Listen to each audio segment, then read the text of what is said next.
Algo que caracteriza o nos caracteriza a todos es que sabemos celebrar, ¿verdad? La alegría no requiere instrucción. Brota sin esfuerzo cuando la vida nos sonríe, cuando todo parece fácil. Nos gozamos, nos reímos, nos deleitamos. Es fácil para nosotros. De hecho, es contagioso. ¿No le ha pasado que alguien se ríe y nosotros empezamos a reírnos sin saber por qué? Y esto no es malo en sí mismo. Pero como sabemos, la vida de este lado del sol no solamente es felicidad, también incluye dolor. Pero tenemos que ser francos, no lo queremos. No queremos dolernos. De hecho, hemos abrazado el hedonismo sin darnos cuenta. Y el que no sepa qué es el hedonismo, prácticamente es esto, o expresa lo siguiente. El hedonista o el hedonismo cree que el placer, que el gozo es el único bien y que el sufrimiento es el único mal. Por eso es que tiene que evitarse a toda costa. Por eso muy pocos en el pueblo de Dios sabemos sufrir bíblicamente. Porque siempre estamos tratando de huir del dolor constantemente, pero al huir dejamos de aprender qué dice Dios de cómo sufrir. Hemos aprendido a cantar en los valles de bendición, pero no sabemos cómo cantar en los valles del dolor. Hermanos, lo cierto es que vivimos en un mundo quebrantado, roto, y nuestras propias vidas reflejan esa fractura. Vemos y experimentamos tristeza, enfermedad y agonía todos los días. Si no es en nosotros, lo vemos en la calle. Lo vemos en las noticias con guerras que mueren miles de personas, familias marcadas por la pobreza creada por los gobiernos y la tragedia incomprensible, que eso pasa mucho, lamentablemente, de un tirador que arrebata la vida de niños cuando entra a una escuela pública. Pero la tragedia no solamente está en la pantalla de los teléfonos, en el reel. También nos golpea de cerca. Conocemos el dolor. Nos golpea de cerca cuando nuestros hijos mueren en el vientre de su madre al nacer por la falta de niños. La vemos cuando nuestros hermanos luchan contra el cáncer, cuando nuestros vecinos pierden sus hogares y familias por un terremoto. Cuando la vemos cuando nuestros amigos se alejan de la fe. Y también lo vemos cuando nuestras propias palabras y acciones hieren profundamente a quienes están cercanos a nosotros. Todos sufrimos. Pero cuando el sufrimiento llega, descubrimos lamentablemente una penosa realidad en el pueblo del Señor. Y es que sabemos llorar, pero no sabemos qué hacer con nuestras lágrimas. Y en la penumbra del dolor solemos reaccionar con dos extremos. El primero es un silencio que nos aísla de todos. Algunos callan y se encierran en la caverna de su alma, en la cueva de su alma. No hablan, no dicen nada. E incluso dejan de hablar, dejan de orar a Dios porque sienten que sus palabras no traspasan el techo de su habitación. Porque de alguna manera u otra, ese silencio está diciendo algo de nosotros. No confiamos en Dios. ¿Para qué orar? Sienten o sentimos que Dios nos ha fallado y cuando creemos esa mentira, nuestra alma se vuelve estéril.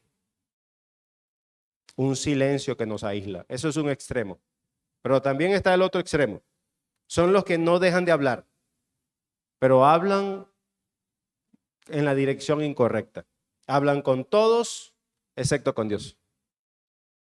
Buscan desahogarse con amigos, familia, en redes sociales, en una queja constante sobre las circunstancias, Sin embargo, tras horas y horas y horas de desahogo, el alma sigue sintiéndose igual de vacía. Porque no buscaron primeramente hablar con Dios de su dolor. Y esto no se lo digo como alguien que da una lección teórica desde la distancia o desde un altar inmune al dolor. Todos los que nos paramos aquí en este púlpito también hemos sufrido. También sufrimos. Así que les hablamos como quien ha experimentado estar en esa noche oscura. Yo también he caminado por esos callejones oscuros donde el corazón se quiebra. He sentido el peso del silencio del cielo y también he sido tentado a no orar a Dios. He experimentado la angustia de no saber qué hacer con mis propias lágrimas y la torpeza de intentar resolver el dolor con mis propias fuerzas. Yo puedo con este dolor. Por eso les aseguro que Dios nunca pretendió que el dolor quedara sepultado en nuestro pecho. Ese no es el propósito del dolor. Ni tampoco que se convirtiera en una queja estéril. Porque ¿saben algo? Dios no es indiferente a las ruinas de nuestro dolor. En su gracia, no solo nos dio la capacidad para el sufrimiento, sino que nos otorgó una mina de oro espiritual que pocos quieren o saben excavar. Él nos dio el lenguaje para el dolor. Ese lenguaje, el del dolor, es la poesía de un alma quebrantada. Es la melodía en tono menor de la fe. ¿Y qué es eso de tono menor, pastor? Bueno, para los que no saben de música, y yo tampoco sé, pero lo estudié. En la música, las composiciones en tono mayor transmite algo. Brillo, júbilo, celebración. Una vida en tono mayor es eso. Brillo, júbilo y celebración. Pero las piezas creadas en tono menor son las que capturan la sobriedad, el quebranto y la melancolía. El tono menor no es una nota desafinada ni un error del músico. Es una escala diseñada para la penumbra del dolor. Así que el lamento bíblico es, escúchalo bien, precisamente la capacidad espiritual de cantar a Dios en tono menor cuando la vida duele. Lo repito, el lamento bíblico es precisamente la capacidad espiritual de cantar a Dios en tono menor cuando la vida duele. Así que esta tarde no venimos a aprender una teoría distante, sino a responder juntos a la pregunta que tarde o temprano todo corazón herido debe responder. Y es esta: ¿cómo se lamenta un creyente bíblicamente? Esta semana estuve haciendo una especie de encuesta.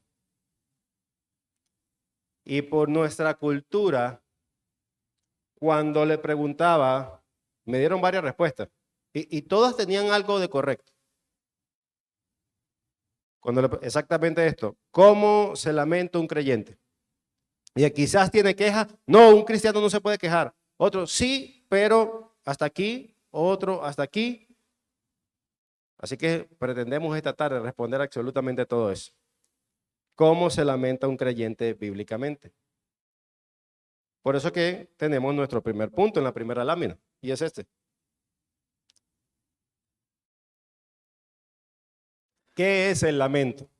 Lo que tenemos que definir. Y es la belleza de una fe que no finge. Si hay algo que nosotros podemos detectar a kilómetros, e incluso los incrédulos, es una fe fingida.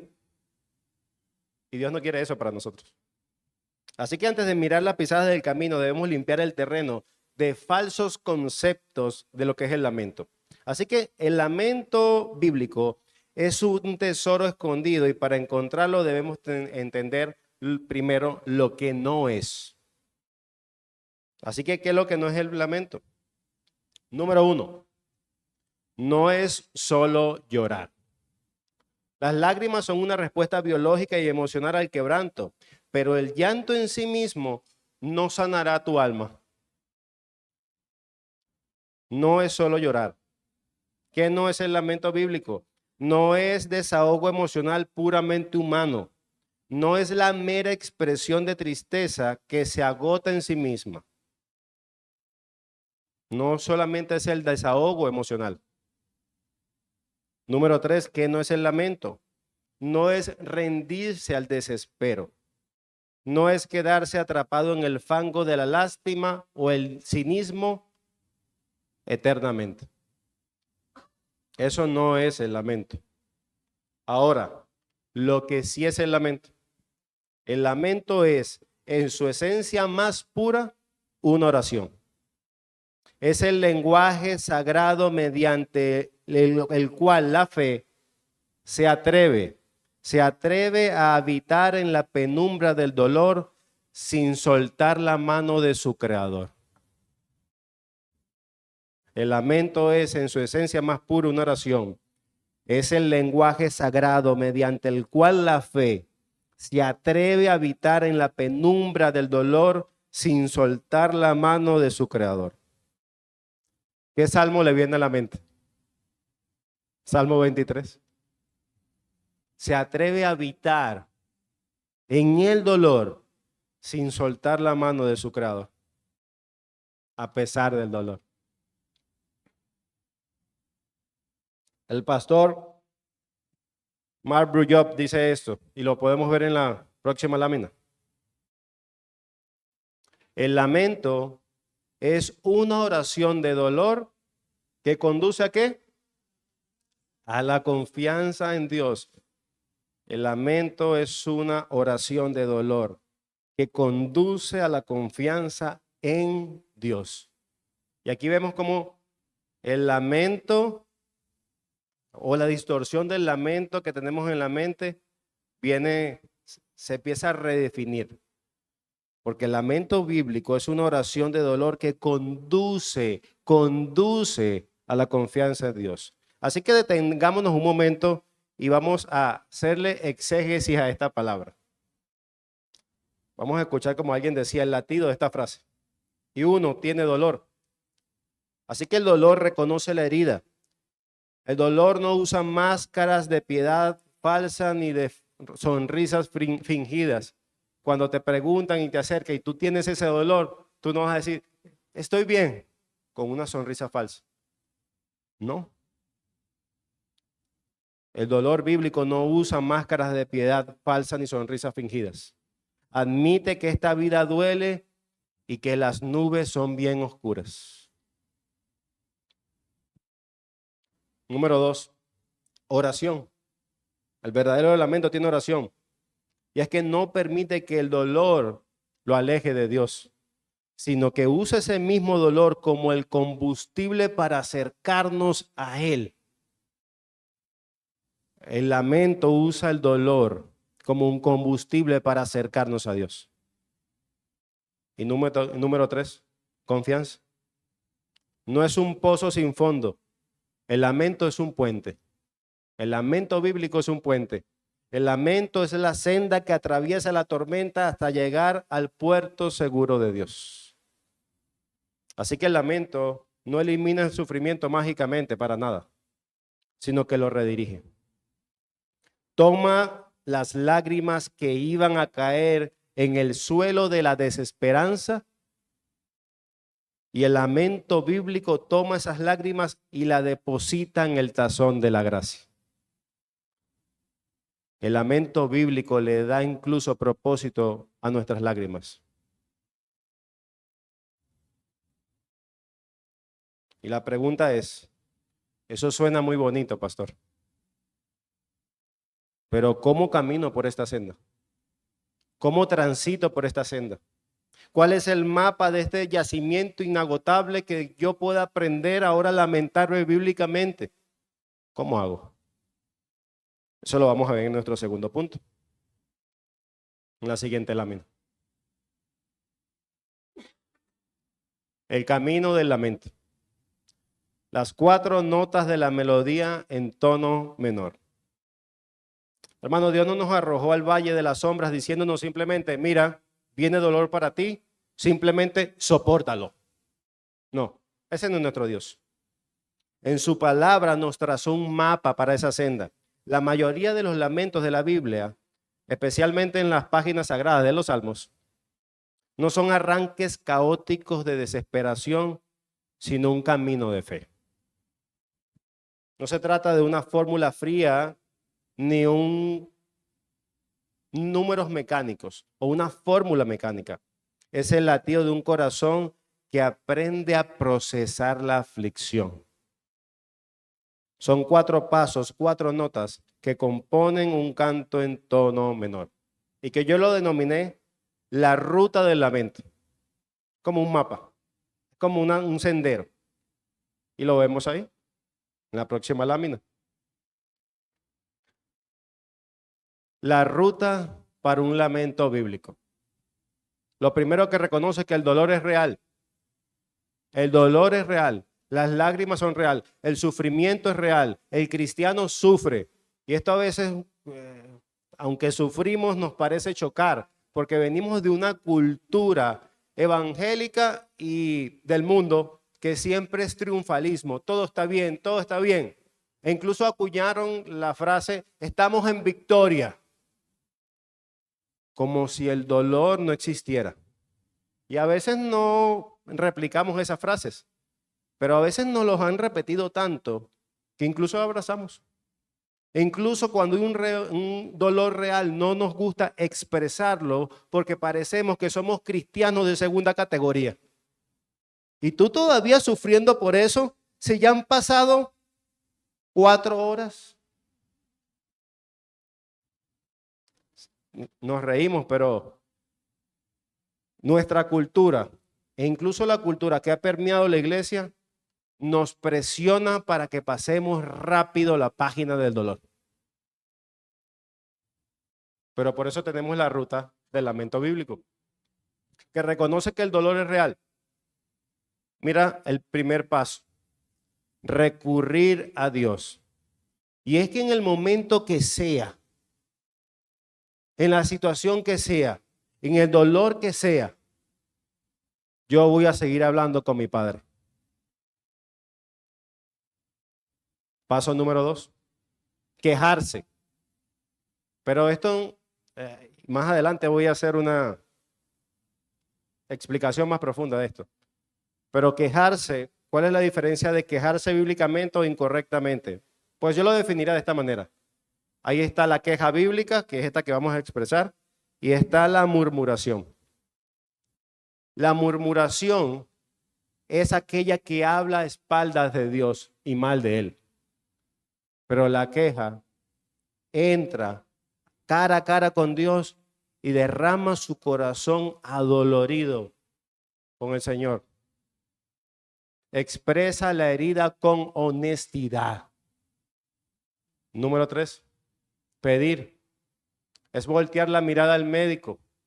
Es clamar, es suplicar que la situación cambie. No hay problema con pedirle a Dios que cambie la situación. Y puede ser que la cambie o que te cambie a ti en medio de ella. Y número 4, confiar. Descansar en su fidelidad. Esa sería la ruta del lamento. Y voy a explicar la profundidad. Recurrir a Dios. Alguien decía, recurrir a Dios en el dolor es un acto de rebeldía contra el mundo. ¿Por qué? Porque es un acto rebelde seguir orando. Porque el sufrimiento en esta vida nos susurra en el oído, Dios se ha olvidado de ti, no vale la pena orar. Por eso es que es un acto rebelde, incluso en medio del dolor, seguir orando a Dios. La tentación natural del quebranto es el aislamiento, como lo dijimos, y el silencio ante el cielo. Ya no vale la pena orar. Y todos hemos sentido la tentación, el sufrimiento, de cerrar la Biblia y de cruzar los brazos. Pero el primer paso del lamento es un acto de fe firme, abrir la boca con dirección al trono. El lamento comienza cuando nos negamos a dejar de hablar con Dios y dice, sí voy a hablar con Dios. Las circunstancias, a pesar del dolor, yo tengo que derramarla al Dios que controla absolutamente todo, incluso mi alma. El lamento comienza cuando nos negamos a dejar de hablar con Dios. Aunque nuestras palabras tiemblen, aunque la voz se quiebre, aunque nuestros ojos lloren, nuestra percepción o nuestro propósito está claro. Mi alma clamará a ti, Dios. Así que el primer triunfo de la fe en la prueba no es tener la respuesta de todos o de todas las cosas. El primer triunfo de la fe en el dolor es seguir hablando con nuestro papá, con nuestro Padre. Número 2. La segunda nota de la ruta del lamento bíblico. Y es quejarse delante de Dios. Es la audacia de la honestidad. Y hay una diferencia abismal entre la murmuración del pueblo en el desierto y la queja piadosa del salmista. La murmuración habla de Dios a sus espaldas, rebelándose contra su soberanía. Pues la queja del lamento habla con Dios cara a cara, exponiendo su dolor sin filtro. No es acusar a Dios de maldad, es traer ante Él nuestras preguntas más penetrantes y que son eco de nuestra humanidad. ¿Cuáles son esas preguntas? Y probablemente con estas preguntas, que son algunas, van a venir a tu mente algunos salmos. ¿Por qué, Señor? ¿Hasta cuándo, Dios, guardará silencio? ¿Dónde estás en medio de esta sombra? ¿Hasta cuándo? ¿Será que no me escuchas? Pues la fe madura no sofoca estas preguntas. La fe madura tiene la audacia de llevar sus interrogantes al altar, tiene la audacia de llevar sus preguntas al trono de la gracia. Así que Dios no se escandaliza por tus preguntas profundas. Él conoce la forma de nuestro barro, porque Él nos hizo. Él no se escandaliza por tus preguntas profundas. De hecho, no sé si lo han notado, tenemos 150 salmos en la Biblia y por lo menos el 30%, que son casi 50 salmos, habla del lamento. Este lenguaje es común. También tenemos un libro que se llama Lamentaciones. El lenguaje del lamento es común. Es como si Dios nos dio unos recursos de una cantera de oro, pero está al lado de nosotros y no queremos explotarla. No queremos enriquecernos. Cuando nos dio el lenguaje del lamento. Número 3, pedir a Dios. Y es convertir la herida en una súplica. El lamento no se estanca en la contemplación de su propia herida. No es una autopsia de su propio dolor. Tras exponer la quebradura, el creyente levanta los ojos y extiende las manos vacías hacia el Altísimo. Así que la oración deja de fijar la mirada únicamente en la plaga, en el dolor, y empieza a buscar la mirada en el médico divino. La levanta.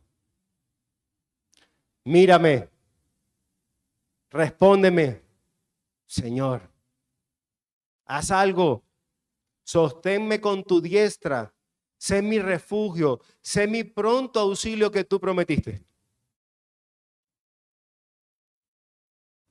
Transformamos la tristeza en petición y traemos la miseria, nuestra miseria, a la fuente de la misericordia. Y número 4, confiar en Dios. Es descansar en la roca inamovible. Y aquí es donde se alcanza la cumbre del lamento. Es la nota final de esta melodía en tono menor. El lamento concluye recordando quién es Dios, No porque las circunstancias hayan cambiado, sino porque el carácter de Dios jamás cambia. El pastor Bruce Job condensa esta verdad en una frase memorable y la vemos aquí en la próxima lámina.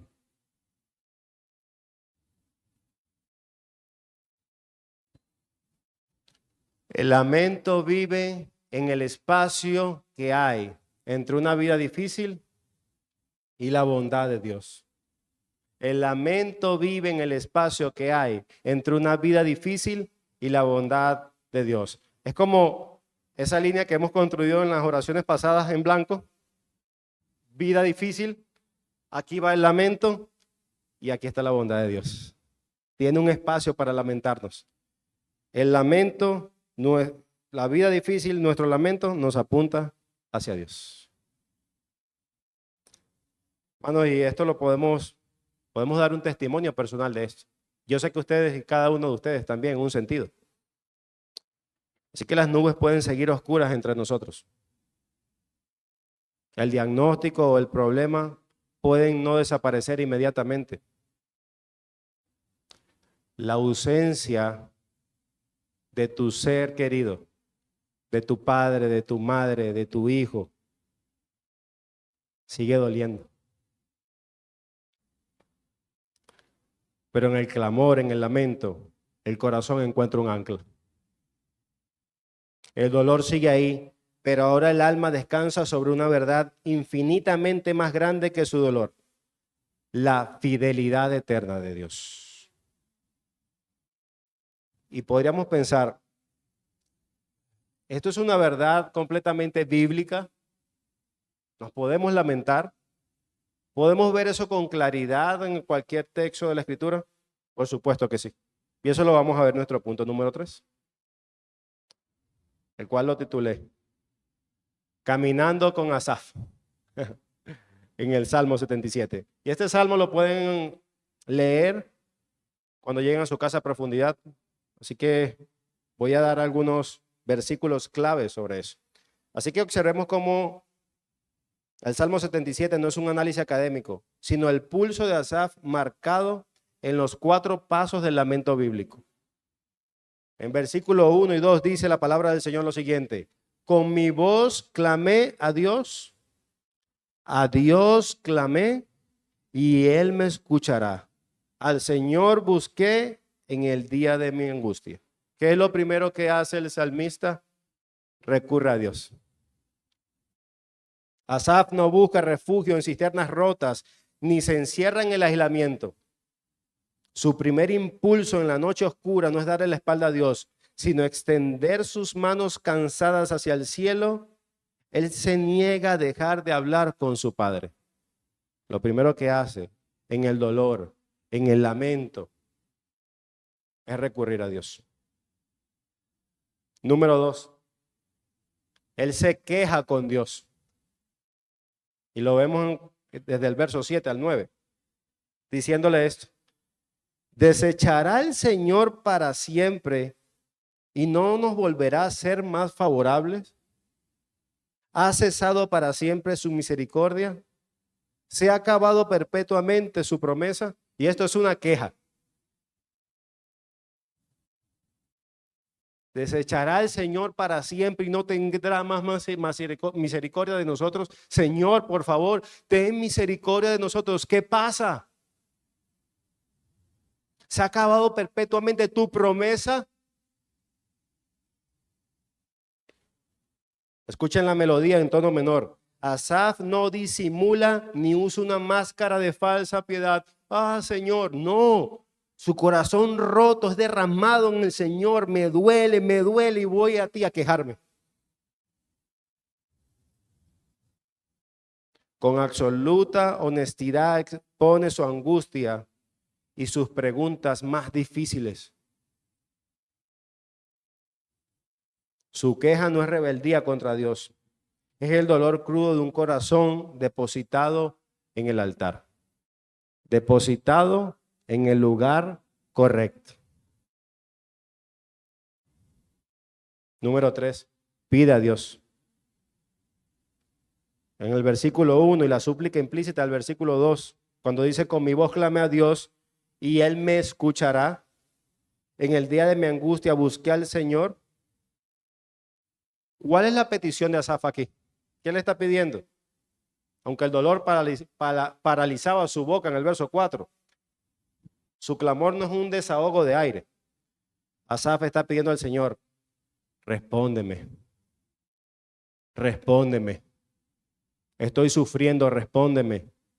El pueblo está sufriendo, respóndeme. Mira mi mano extendida en la noche y muéstrame tu socorro, respóndeme, Dios, respóndeme. Su tristeza no se queda en la queja. Se convierte en una súplica desesperada para que el Dios soberano intervenga y atienda su alma que se rehúsa a ser consolada por otra cosa.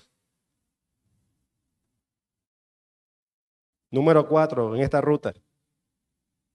Confía en Dios. Versos 11, 12 y 13.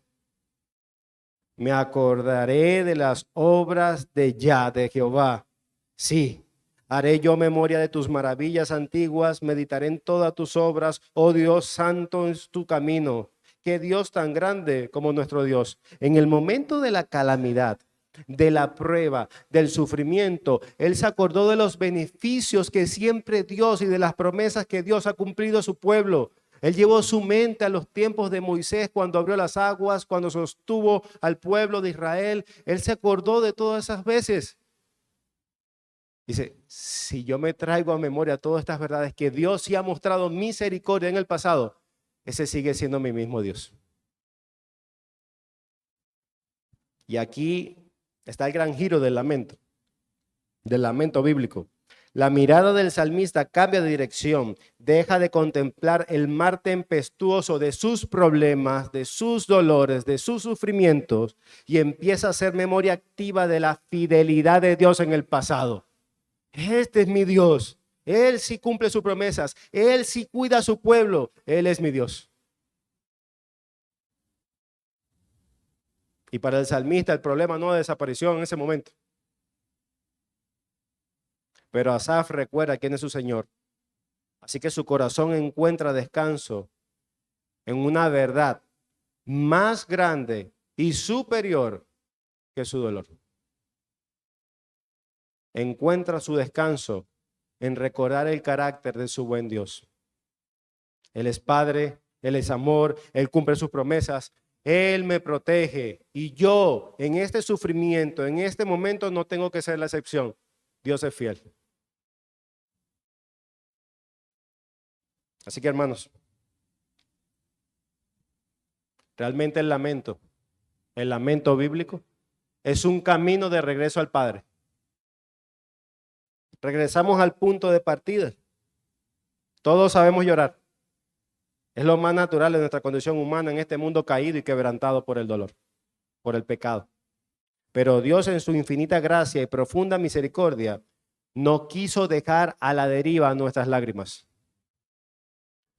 Nos dio una mina de oro para enriquecer nuestra fe de la pobreza del sufrimiento. Nos dio el lamento. El lamento no es una evidencia de falta de fe. No lo pienses así. Me estoy lamentando. ¿Será que mi fe es poca? No es cierto. Es una de las expresiones más puras y profundas de la confianza cristiana.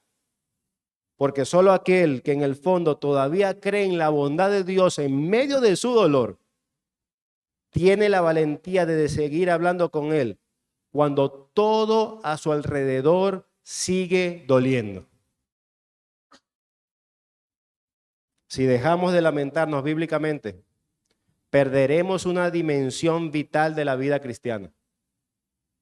Desechamos el refugio que Dios diseñó para sostenernos cuando los cimientos tiemblan. Pero cuando aprendemos a lamentarnos bíblicamente, sucede un milagro en el corazón. Y lo vemos en esta lámina siguiente.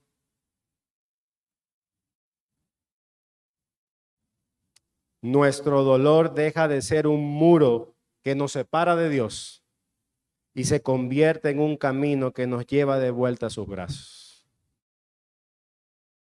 nuestro dolor deja de ser un muro que nos separa de Dios y se convierte en un camino que nos lleva de vuelta a sus brazos.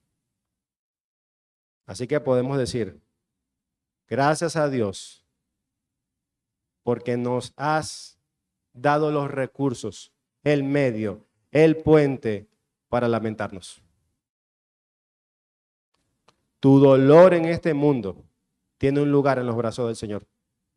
No tienes que pasar la página rápida de tu duelo, de tu sufrimiento, de tu pérdida. Eso lo dice el mundo. Hay un lugar para tu dolor, para tu duelo, que apunta al Señor, que apunta a Dios. Amén.